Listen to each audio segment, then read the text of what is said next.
നബി തങ്ങൾ വന്നപ്പോ അവിടെയുള്ള എല്ലാ ആളുകൾക്കും സന്തോഷമായി, തൃപ്തിയായി. അവര് പറഞ്ഞു, അൽ അമീൻ, ജീവിതത്തിൽ ഇന്നേവരെ നുണ പറഞ്ഞിട്ടില്ലാത്ത, കളവ് പറഞ്ഞിട്ടില്ലാത്ത മുഹമ്മദുർ റസൂലുള്ളാഹി സ്വല്ലല്ലാഹു അലൈഹി വസല്ലം തങ്ങളാണല്ലോ, മുഹമ്മദ് നബിയാണല്ലോ, മുഹമ്മദാണല്ലോ കടന്നു വന്നത്. എല്ലാവരും വളരെ ആവേശത്തോടെ നബി തങ്ങൾ സ്വീകരിച്ചു എന്നാണ്. ഖുർആൻ ഇറങ്ങുന്നത് 40-ാമത്തെ വയസ്സിലാണ്. 40 ഖുർആനാണ് പരിശുദ്ധ റസൂലുള്ളാഹി സ്വല്ലല്ലാഹു അലൈഹി വസല്ലം. അതുപോലെ മഹാനായ സിദ്ദീഖുൽ അക്ബർ റളിയല്ലാഹു അൻഹു, മഹാനായ സിദ്ദീഖുൽ അക്ബർ റളിയല്ലാഹു അൻഹു ഖുർആൻ ഇറങ്ങുന്നതിന് മുമ്പേ ഖുർആൻ കൊണ്ട് ജീവിച്ച ആളാണ്. ജീവിതത്തിൽ കള്ള് രുചിച്ചു നോക്കിയിട്ടില്ല. ജീവിതത്തിൽ ഒരു ബിംബത്തിന് മുന്നിൽ പോലും മഹാനായ സിദ്ദീഖ് തങ്ങൾ തലകുനിച്ചിട്ടില്ല. മഹാനായ മുഹയ്യിദ്ദീൻ ശൈഖ് റളിയല്ലാഹു അൻഹു പരിശുദ്ധമായ ഖുർആൻ അനുസരിച്ച് ജീവിതം നിർബന്ധമാകുന്നതിന് മുമ്പേ ഖുർആനിൽ അധിഷ്ഠിതമായി ജീവിച്ച മഹാനാണ് മഹാനായ മുഹയ്യിദ്ദീൻ ശൈഖ് റളിയല്ലാഹു അൻഹു. മഹാനായ മുഹയ്യിദ്ദീൻ ശൈഖ് റളിയല്ലാഹു അൻഹു ജനിക്കുന്നത് പരിശുദ്ധമായ റമളാനിന്റെ 1-ാമത്തെ ദിവസത്തിലാണ്. റമളാൻ ദിവസത്തിലാണ് മുഹയ്യിദ്ദീൻ ശൈഖ് ജനിക്കുന്നത്. ഉമ്മ പതിവ് പോലെ പൊന്നുമോൻ ജനിച്ചപ്പോ പൊന്നുമോനെ മാറോട് ചേർത്തിട്ട് മുലപ്പാല് നൽകി. മുലപ്പാല് കുടിക്കാതെ മുഖം തട്ടിമാറ്റുകയാണ് മഹാനായ മുഹയ്യിദ്ദീൻ ശൈഖ് റളിയല്ലാഹു അൻഹു. ഉമ്മയുടെ മുലപ്പാല് കുടിക്കാതിരുന്നപ്പോ അയൽവാസികൾ വിളിച്ചു, കുടുംബക്കാരെ വിളിച്ചു, തൊട്ടടുത്തുള്ള ആളുകളെ ഒക്കെ വിളിച്ചു. ഒരാളുടെ മുലപ്പാലും അദ്ദേഹം ജനിച്ച ദിവസത്തിൽ കുടിക്കുന്നില്ല. മുമ്പായിരുന്നു. നോമ്പ് തുറന്ന ഉടനെ, പരിശുദ്ധമായ റമളാനിന്റെ നോമ്പ് തുറന്ന ഉടനെ ഉമ്മ മുലപ്പാല് നൽകുമ്പോൾ അദ്ദേഹം മുലപ്പാല് കുടിക്കുകയാണ്. മുതലായ റമളാനിൽ 30 നാളിൽ മുല കൊടുക്കും കാലം മുലയെ തോടാത്തോവർ. പരിശുദ്ധമായ റമളാൻ മാസം 30 ദിവസക്കാലം പകൽ സമയങ്ങളിൽ തന്റെ മാതാവ് മുലപ്പാല് നൽകി കുടിക്കാനോ അത് തൊട്ടു നോക്കാനോ മഹാനായ മുഹയ്യിദ്ദീൻ ശൈഖ് റളിയല്ലാഹു അൻഹു തയ്യാറായില്ല. മഗ്‌രിബിന്റെ ശേഷമാണ് അദ്ദേഹം മുലപ്പാല് കുടിക്കാൻ തുടങ്ങിയത്. മഗ്‌രിബിന്റെയും സുബഹിയുടെയും ഇടയിലാണ് അദ്ദേഹം മുലപ്പാല് കുടിച്ചത്. ഇനി കേൾക്കണോ മറ്റൊരു അത്ഭുതം? 2-ാമത്തെ വയസ്സിലാണ് അദ്ദേഹം ഒരു ഫത്വ നൽകുന്നത്. 2-ാമത്തെ വയസ്സിലാണ്. പൂർത്തിയാശത്തിലേക്ക് കാലെടുത്ത് വെക്കുമ്പോൾ പരിശുദ്ധമായ റമളാൻ കടന്നു വരുന്ന സമയമാണത്. മേഘാവൃതമായ രാത്രിയാണത്. ഇന്ന് പരിശുദ്ധമായ റമളാൻ ഒന്നാണോ എന്ന് തീരുമാനിക്കാൻ മേഘാവൃതമായതുകൊണ്ട് ചന്ദ്രനെ കാണാൻ പറ്റുന്നില്ല. ചന്ദ്രനുണ്ടോ ഇല്ലേ എന്ന് നോക്കാൻ അവർക്ക് ആർക്കും സാധിക്കുന്നില്ല. മേഘാവൃതമാണ്, നിറയെ മേഘങ്ങൾ നിറഞ്ഞിരിക്കുകയാണ്. ആ സമയത്താണ് അവിടെ കൂടിയിരിക്കുന്ന ആളുകൾ പറയുന്നത്, ഇന്ന് പരിശുദ്ധമായ റമളാൻ ഒന്നാണോ അല്ലേ എന്ന് തീരുമാനിക്കാൻ നാളെ സുബഹി നിസ്കാരം കഴിഞ്ഞാൽ മുഹയ്യിദ്ദീൻ എന്ന് പറയുന്ന ഈ കുട്ടിക്ക് മുലപ്പാൽ നൽകി നോക്കാം. കുടിച്ചാൽ ഇന്ന് റമളാനല്ല, കുടിച്ചില്ലെങ്കിലോ ഇന്ന് റമളാൻ ഒന്നാണ്.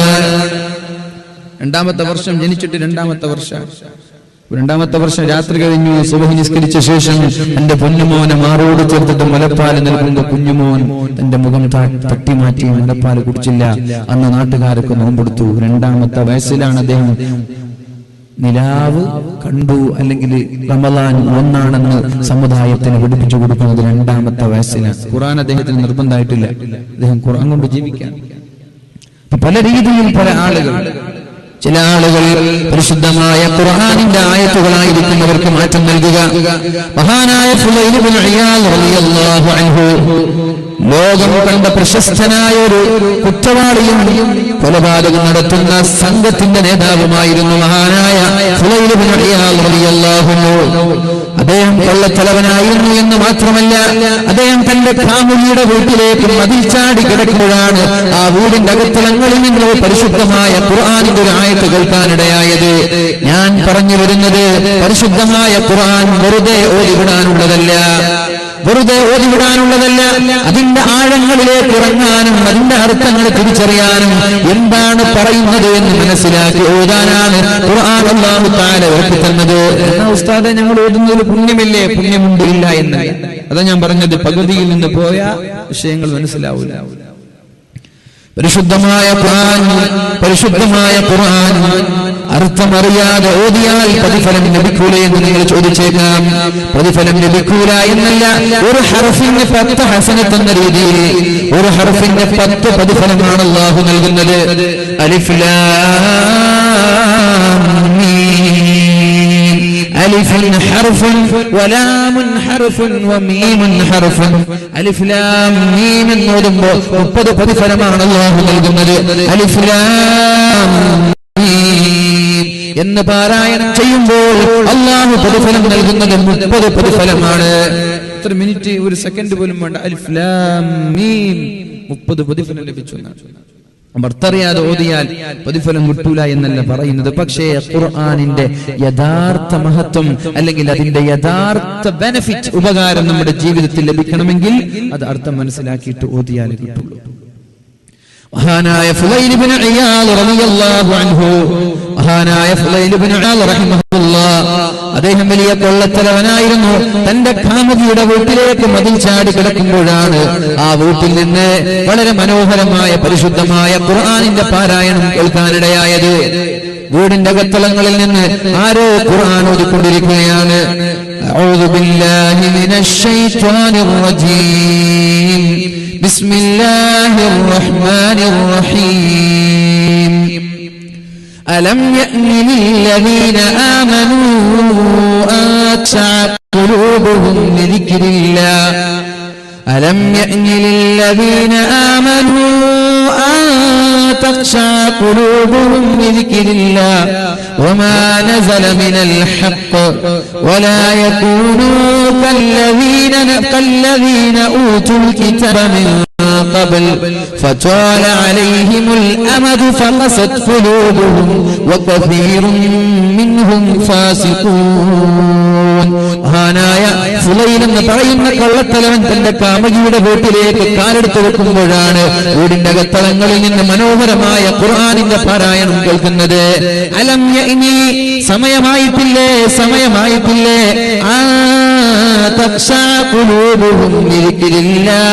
അല്ലാഹുവിനെ പേടിച്ച് നന്നാവാനുള്ള സമയം ആയിട്ടില്ലേ, അല്ലാഹുവിനെ പേടിച്ച് നന്നാവാനുള്ള സമയം ആയിട്ടില്ലേ. വമാ നസല മിനൽ ഹഖ്, പരിശുദ്ധമായ ഖുർആൻ പറഞ്ഞതുപോലെ ജീവിക്കാനുള്ള സമയമായിട്ടില്ലേ എന്ന് ആ വീടിന്റെ അകത്തളങ്ങളിൽ നിന്ന് വളരെ മധുരിതമായി വളരെ മനോഹരമായ പരിശുദ്ധമായ ഖുർആനിന്റെ ആയത്ത് കേട്ടപ്പോഴാണ് അദ്ദേഹം ആലോചിക്കാൻ തുടങ്ങിയത്. ഇത് എന്നോടാണല്ലോ പറയുന്നത്, ഇത് എന്നെ കുറിച്ചാണല്ലോ പറയുന്നത്, ഇത് എന്നെയാണല്ലോ ഉദ്ദേശിക്കുന്നത് എന്ന നിയത്തോടെ തന്റെ മുന്നോട്ട് വെച്ച കാൽ പിന്നോട്ട് വെച്ചുകൊണ്ട് ആ സ്ഥലത്ത് വെച്ച് തന്നെ അദ്ദേഹം പറയാണ്, യാ റബ്ബി വഖദ് ആൻ, യാ റബ്ബി വഖദ് ആൻ. അല്ലാഹുവേ, സമയമായിട്ടുണ്ട് റബ്ബേ, നന്നാവാനുള്ള സമയമായിട്ടുണ്ട് റബ്ബേ. ഇനി ഞാൻ കളവ് നടത്താൻ ഞാനില്ല, കൊള്ളിവെപ്പിന് ഞാനില്ല, വ്യഭിചാരത്തിന് ഞാനില്ല, തോന്നിവാസങ്ങൾക്ക് ഞാനില്ല, ഇനി ഞാൻ നന്നാവുകയാണ് എന്ന് അല്ലാഹുവിനോട് ആ സ്ഥലത്ത് വെച്ച് തീരുമാനിച്ച മഹാനായ ഫുളൈൽ ഇബ്നു ഇയാദ് റളിയല്ലാഹു അൻഹു സ്ഥലം വിടുകയാണ്. അങ്ങനെ തിരിച്ചു വരുമ്പോഴാണ് അദ്ദേഹത്തിന്റെ സങ്കേതം എവിടെയാണോ ഉള്ളത് ആ സ്ഥലത്തിന്റെ തൊട്ടടുത്തായി ഒരു കൂട്ടം മുസ്ലിമീങ്ങളായ ആളുകൾ അവിടെ ചർച്ച ചെയ്യുന്നത്, ഇന്ന് രാത്രി ഇവിടെ താമസിക്കണോ അല്ല ഞങ്ങൾ ഇന്ന് രാത്രി യാത്ര ചെയ്യണോ എന്ന് ചർച്ച ചെയ്യുമ്പോഴാണ് മറ്റൊരു കൂട്ടം ആളുകൾ പറഞ്ഞത്, ഇന്ന് രാത്രി ഇവിടെ താമസിക്കാം, എങ്ങാനും ഈ രാത്രിയിൽ ഞങ്ങൾ യാത്ര ചെയ്താൽ ഫുളൈലിന്റെ കൊള്ളത്തലവൻ ആളുകൾ ഞങ്ങൾ അറ്റാക്ക് ചെയ്യാൻ സാധ്യതയുണ്ടല്ലോ, ഞങ്ങൾ ആക്രമിക്കാൻ സാധ്യതയുണ്ടല്ലോ, അതുകൊണ്ട് ഇന്ന് ഇവിടെ താമസിച്ച് പ്രഭാതത്തിൽ പകൽ വെളിച്ചം കടന്നു വന്നാൽ യാത്ര ചെയ്യാമെന്ന് പറഞ്ഞപ്പോഴാണ് മഹാനായ ഫുളൈൽ ഇബ്നു ഇയാദ് റളിയല്ലാഹു അൻഹു പറയുന്നത്, അല്ലാഹുവേ, ഞാനിവിടെ കൊള്ളിവെപ്പും കൊലയും നടക്കുകയാണല്ലോ, ഞാനിവിടെ തോന്നിവാസം ചെയ്ത് നടക്കുകയാണല്ലോ.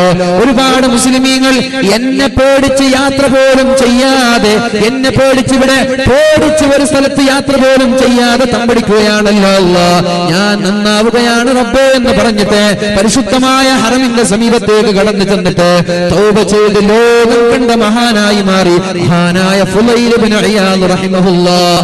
ഒരു ആയത്താണ് അദ്ദേഹത്തിന്റെ ജീവിതത്തിൽ മാറ്റമുണ്ടാക്കിയത്. ഒരു ആയത്താണ്. ഏതാണ് ആയത്ത്? നമ്മുടെ ജീവിതത്തിൽ മാറ്റം വരുന്നുണ്ടോ? ആ ചോദ്യം ഇന്ന് നമ്മയും ഫേസ് ചെയ്തുകൊണ്ടിരിക്കുകയാണ്. നമ്മുടെ മുന്നിലും നമ്മുടെ കർണപുടങ്ങൾക്ക് മുന്നിൽ അല്ലെങ്കിൽ നമ്മുടെ മുന്നിൽ ഒരു ചോദ്യചിഹ്നമായി ആ ചോദ്യം അവിടെ ബാക്കിയുണ്ട്. ഒന്ന് നെഞ്ചത്ത് കൈവച്ച് ആലോചിക്കുക. ഖുർആനിന്റെ ചോദ്യമാണ്. 1400 വർഷങ്ങൾക്ക് മുമ്പ് ഇറങ്ങിയ ആയത്താണ്. എന്നാൽ ഇത് ഖിയാമത്ത് നാൾ വരെ ഈ ഖുർആനിന് നിലനിൽപ്പുണ്ട്. ഇത് നമ്മൾക്ക് സംശയമില്ലാത്ത വിഷയമാണ്, അല്ലേ? ഇന്നാ നഹ്നു നസ്സൽനാ الذിക്റ വഇന്നാ ലഹു ലഹാഫിളൂൻ. നാമായ ഖുർആനിനെ ഇറക്കിയത് നാമാണ്. പരിശുദ്ധമായ ഖുർആനിനെ ഖിയാമത്ത് നാൾ വരെ സംരക്ഷിക്കേണ്ട ബാധ്യതയും എനിക്കുണ്ട് എന്ന് അല്ലാഹു പറയുമ്പോ ഏറ്റവും വ്യക്തമായ ഒരു ഉദാഹരണം നമ്മൾ മനസ്സിലാക്കണം. എന്താണ് ഈ ഖുർആൻ എന്ന് പറഞ്ഞാൽ? മഅ്മൂൻ രാജാവിന്റെ സമീപത്തേക്ക് ഒരു ജൂതനായ ഒരു സഹോദരൻ വരുന്നുണ്ട്. മഅ്മൂൻ രാജാവ് അദ്ദേഹം ദീൻ പഠിപ്പിച്ചു കൊടുക്കുന്നുണ്ട്, ക്ലാസ് എടുത്തു കൊടുക്കുന്നുണ്ട്. ആ ഒരു സദസ്സിലേക്ക് ഒരു ജൂതനായ ഒരു സഹോദരൻ കടന്നു വരാൻ. ആ ജൂതൻ വന്നപ്പോ മഹാനായ മഅ്മൂൻ രാജാവ് പറഞ്ഞു, ഇസ്ലാമിനെ കുറിച്ച് പരിചയപ്പെടുത്തി കൊടുത്തു. നീ ഒരു ബനു ഇസ്രായേലുകാരനാണല്ലോ, നീ അഹ്ലു ബൈത്തിൽപ്പെട്ട അഹ്ലു കിതാബിൽപ്പെട്ട ആളാണല്ലോ, അതുകൊണ്ട് നിനക്ക് പരിശുദ്ധ ദീനിലേക്ക് കടന്നു വന്നുകൂടെ എന്ന് മഹാനായ മഅ്മൂൻ രാജാവ് ചോദിച്ചപ്പോഴാണ് അദ്ദേഹം പറയുന്നത്, സമയമായിട്ടില്ല, എനിക്ക് പരിശുദ്ധമായ ഇസ്ലാമിനെ കുറിച്ച് എനിക്ക് മനസ്സിലായിട്ടില്ല, സമയമായിട്ടില്ല. മഅ്മൂൻ രാജാവിന്റെ സമീപത്ത് നിന്ന് അദ്ദേഹം യാത്ര ചോദിച്ചു തിരിച്ചു പോവുകയാണ്.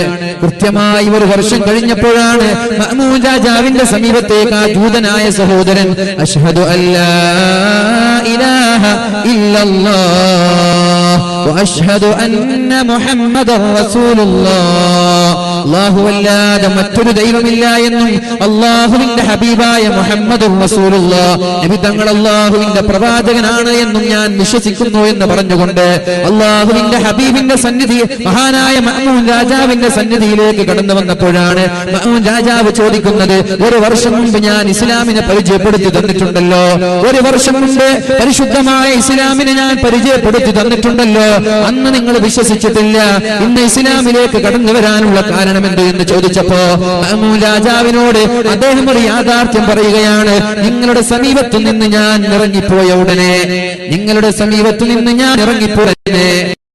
ഞാൻ നല്ല എഴുത്തുകാരനാണ്, നല്ല ഒരു ഹാൻഡ് റൈറ്റിംഗ് ഉള്ള ആളാണ്. ഞാൻ നേരെ പോയി ഒരു തൗറാത്ത് എടുത്തു. തൗറാത്തിന്റെ അതേ ഒരു കോപ്പി, ഒരു 3 കോപ്പികളായി ഞാനും എഴുതി വെച്ചു. തൗറാത്തിലുള്ളതുപോലെ ഞാനും ഒരു പുസ്തകമായി അതിലുള്ളതുപോലെ പകർത്തി എഴുതി. പക്ഷേ ചില സ്ഥലങ്ങളിൽ ചില ആയത്തുകൾ, അതിന്റെ ചില സൂക്തങ്ങൾ ഞാൻ മാറ്റിമറിച്ചു. ചിലത് എന്റേത് വക ഞാൻ കൂട്ടിച്ചേർത്തു, മറ്റു ചിലത് ഞാൻ മായ്ച്ചു കളഞ്ഞു. എന്നിട്ടൊരു പൂർണ്ണമായ തൗറാത്തിന്റെ രൂപം അതുണ്ടാക്കുകയും എന്നിട്ട് ഞാൻ ജൂതന്മാരുടെ കൈകളിലേക്ക് നൽകിയപ്പോ വളരെ സന്തോഷത്തോടെ, വളരെ സ്വീകരണം നൽകിയ ആ ഒരു കിതാബിനെ അവർ സ്വീകരിക്കുകയുണ്ടായി. ഞാൻ അവർക്ക് നൽകി എന്റെ വീട്ടിലേക്ക് ഞാൻ തിരിച്ചു വന്നു. തൗറാത്തിൽ ഞാൻ മാറ്റം വരുത്തിയത് അവർ തിരിച്ചറിഞ്ഞില്ല, അതിലേക്ക് ഞാൻ കൂട്ടിച്ചേർത്തത് അവർ തിരിച്ചറിഞ്ഞില്ല, അതിൽ നിന്ന് ചില ആയത്തുകൾ മായ്ച്ചു കളഞ്ഞതും അവർ തിരിച്ചറിഞ്ഞില്ല. വളരെ സന്തോഷത്തോടെ, വളരെ സ്വീകരണം നൽകിയിട്ടാണ് ആ ഏടിനെ അവർ സ്വീകരിച്ചത്. പിന്നെ ഞാൻ രണ്ടാമതായി ബൈബിൾ എടുത്തു. മഹാനായ ഈസാ നബി അലൈഹിസ്സലാമിന്റെ ബൈബിൾ ഞാൻ എടുക്കുകയുണ്ടായി. ബൈബിൾ എടുത്തു, അതുപോലെ മറ്റൊരു കോപ്പി ഞാൻ കോപ്പി പേസ്റ്റ് ചെയ്യുകയാണ്, അതുപോലെ പകർത്തെഴുതുകയാണ്.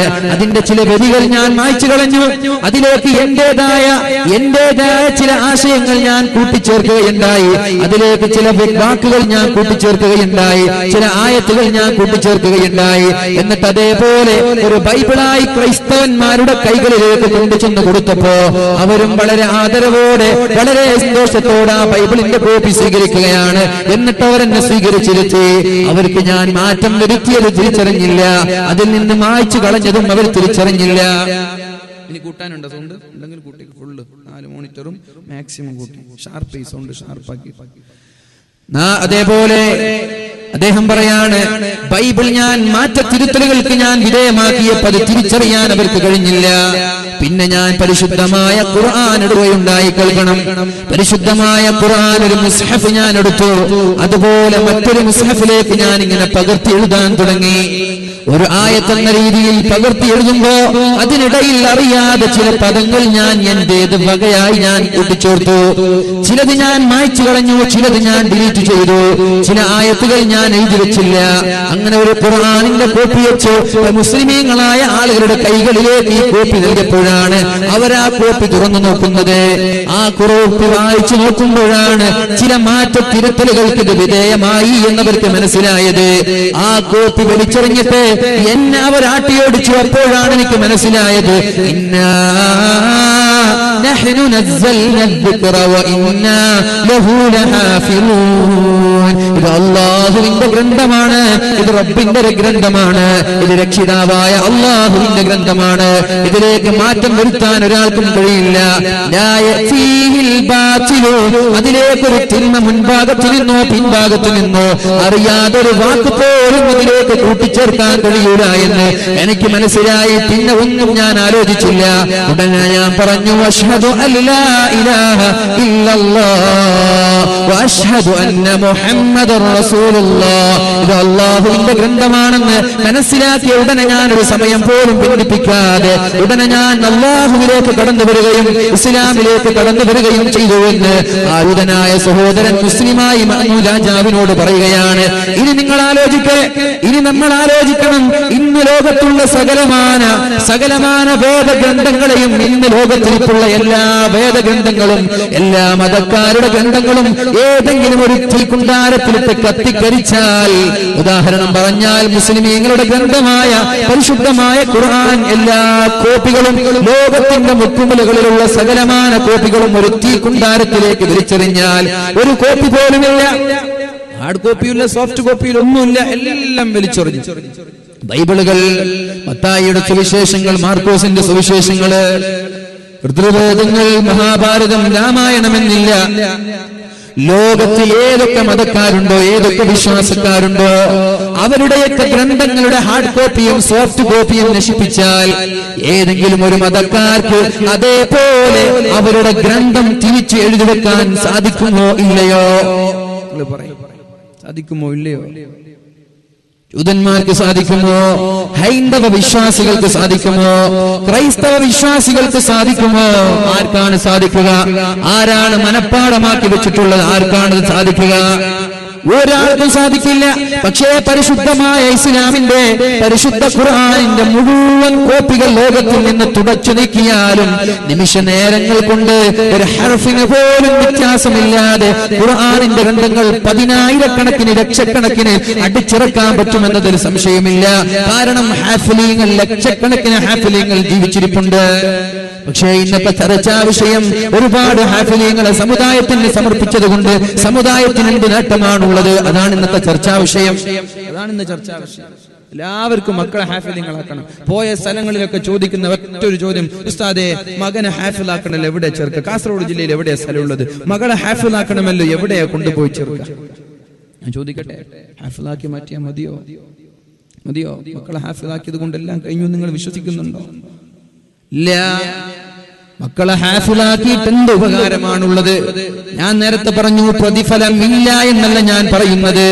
പക്ഷേ മഹാന്മാരായ പൂർവീകന്മാരായ സ്വഹാബാക്കളുമായി എന്ത് ബന്ധമാണ് ഈ വിഷയത്തിൽ നമ്മൾക്ക് പറയാനുള്ളത്? എന്ത് ബന്ധമാണ് ഈ വിഷയത്തിൽ പറയാനുള്ളത്? മഹാനായ ഇബ്നു മസ്ഊദ് റളിയല്ലാഹു അൻഹു പറയുന്നുണ്ട്, ഇന്നാ സഅബ അലൈനാ ഹിഫ്ളുൽ ഖുർആൻ. പരിശുദ്ധമായ ഖുർആൻ മനഃപ്പാഠമാക്കാൻ ഞങ്ങൾക്ക് ഒരുപാട് പ്രയാസമുണ്ടായിരുന്നു. ഖുർആൻ മനഃപ്പാഠമാക്കാൻ ഞങ്ങൾക്ക് ഒരുപാട് പ്രയാസപ്പെട്ടിരുന്നു. ഒരുപാട് പ്രയാസങ്ങൾ ഞങ്ങൾ സഹിച്ചിരുന്നു. അത്തരത്തിൽ ഖുർആൻ മനഃപ്പാഠമാക്കാൻ ഞങ്ങൾക്ക് സാധിച്ചിട്ടില്ല എന്ന് മഹാനായ ഇബ്നു മസ്ഊദ് റളിയല്ലാഹു അൻഹു പറയുന്നുണ്ട്.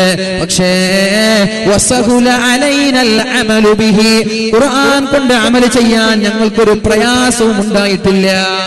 ഖുർആൻ കൊണ്ട് അമൽ ചെയ്യാൻ ഒരു പ്രയാസം ഉണ്ടായിട്ടില്ല. മനഃപ്പാഠമാക്കാൻ വളരെ പ്രയാസമായിരുന്നു നമ്മൾക്ക്. ഇനി ഇന്നത്തെ കാലം ആലോചിച്ചു നോക്ക്. ഹാഫിലിങ്ങൾ ഇഷ്ടം പോലെ.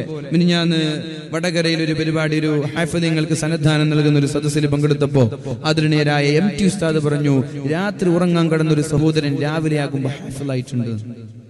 രാത്രി ഉറങ്ങാൻ കിടന്നവരാണ് രാവിലെ ആകുമ്പോ ഹാഫിലായിട്ടുണ്ട്. സംഭവിക്കാം, ഒന്നും അത്ഭുതമല്ല, അതൊന്നും അത്ഭുതമായി കാണേണ്ടതില്ല. പക്ഷേ ഞാൻ ചോദിക്കുന്നത്, ഈ ഹിഫ്ള് കൊണ്ട്, വെറും ഹിഫ്ള് മാത്രം നമ്മളിൽ ഒതുക്കിയത് കൊണ്ട് എന്ത് നേട്ടം നമ്മൾക്കുണ്ടായി? ഒരുപാട് ഹിഫ്ള് കോളേജുകൾ നമ്മുടെ നാട്ടിൽ വളർന്ന് പന്തലിച്ചത് കൊണ്ട് എന്ത് നേട്ടമുണ്ടായി? എന്ത് നേട്ടമുണ്ടായി? മഹാനായ ഇബ്നു റളിയല്ലാഹു അൻഹു പറയുകയാണ്, ഇന്നാ സഅബ അലൈനാ ഹിഫ്ളുൽ ഖുർആൻ. ഖുർആൻ മനഃപ്പാഠമാക്കാൻ ഞങ്ങൾക്ക് ഒരുപാട് പ്രയാസമുണ്ടായിട്ടുണ്ട്, ഒരുപാട് പ്രയാസം. പക്ഷേ വസഹുല അലൈനൽ അമലു ബിഹി, ഖുർആൻ കൊണ്ട് അമൽ ചെയ്യാൻ ഞങ്ങൾക്കൊരു പ്രയാസം ഉണ്ടായിട്ടില്ല. എന്താണോ ഖുർആൻ അതുപോലെ ജീവിക്കാൻ ഞങ്ങൾ തയ്യാറായിരുന്നു. ഇനി നിങ്ങൾ കേൾക്ക്, അല്ലാഹുവിന്റെ ഹബീബിന്റെ സ്വഭാവം എന്തേ ചോദിച്ചപ്പോ മഹദിയായ ആയിഷ ബീവി റളിയല്ലാഹു അൻഹ പറഞ്ഞത് കാന ഖുലുഖുഹു ഖുർആന, നബി തങ്ങളുടെ സ്വഭാവമായിരുന്നു ഖുർആൻ. ഇവിടെ ഇരിക്കുന്ന എത്ര ആളുകൾക്ക് എന്റെ സ്വഭാവം ഖുർആൻ എന്ന് പറയാൻ പറ്റും? നിങ്ങൾ പോട്ടെ, വേറെ പറയുന്നത് എനിക്ക് പറ്റും. ഖുർആൻ സ്വഭാവമായി മാറണം, മനഃപ്പാടാക്കലല്ല. ഇത് ഖുലുഖ്, കാന ഖുലുഖുഹു ഖുർആന. ഭാര്യയോട് ചോദിക്കുകയാണ്, നിങ്ങളെ പുതിയാപ്പിളയുടെ സ്വഭാവം എന്താണ്? അയ്യയ്യേ, വൃത്തികെട്ട സ്വഭാവമാണ്. അത് പറയാൻ പാടില്ല. എന്റെ ഭർത്താവ് ഖുർആനാണ്, എന്റെ ഭർത്താവിന്റെ സ്വഭാവം എന്ന് പറയിപ്പിക്കുന്ന എത്ര പുതിയാപ്പിളമാരെവിടെ ഉണ്ട്? അല്ലെങ്കിൽ എത്ര പെണ്ണുങ്ങളുണ്ട്? ഭർത്താവ് പറയണം, എന്റെ ഭാര്യ ഖുർആനാണ്, ഖുർആൻ അധിഷ്ഠിതമായ ജീവിതമാണ് എന്റെ ഭാര്യ നയിക്കുന്നത് എന്ന് പറയാൻ യോഗ്യരായ എത്ര പെണ്ണുങ്ങളുണ്ട്? ഹാഫിലുകളുണ്ട്, ഇല്ലാന്ന് ഞാൻ പറയില്ല. ഒരു വീട്ടിൽ ഒരാളെന്ന രീതിയിൽ ഹാഫിലുകളുണ്ട്. പ്രത്യേകമായി പറഞ്ഞാൽ ഈ ഒരു സാഹചര്യത്തിൽ വലിയ വലിയ മുതലാളിമാരൊക്കെ മക്കളെ ഹാഫിലുകളാക്കാൻ ഇഷ്ടംപോലെ ആളുകൾ അറിയാം. മുതലാളിമാർക്കൊക്കെ വലിയൊരു മാറ്റം വന്നൊരു സമയമാണിത്. എത്രയോ വലിയ വലിയ മുതലാളിമാരറിയാം മക്കളെ ഹുദവിയാക്കണം, മക്കളെ ഹാഫിലാക്കണം എന്ന് ആഗ്രഹിച്ചിട്ട് ദുആ ചെയ്യാൻ പറയുന്ന എത്രയോ വലിയ കോടീശ്വരന്മാരറിയാം. അൽഹംദുലില്ലാഹ്, അല്ലാഹു നിലനിർത്തട്ടെ.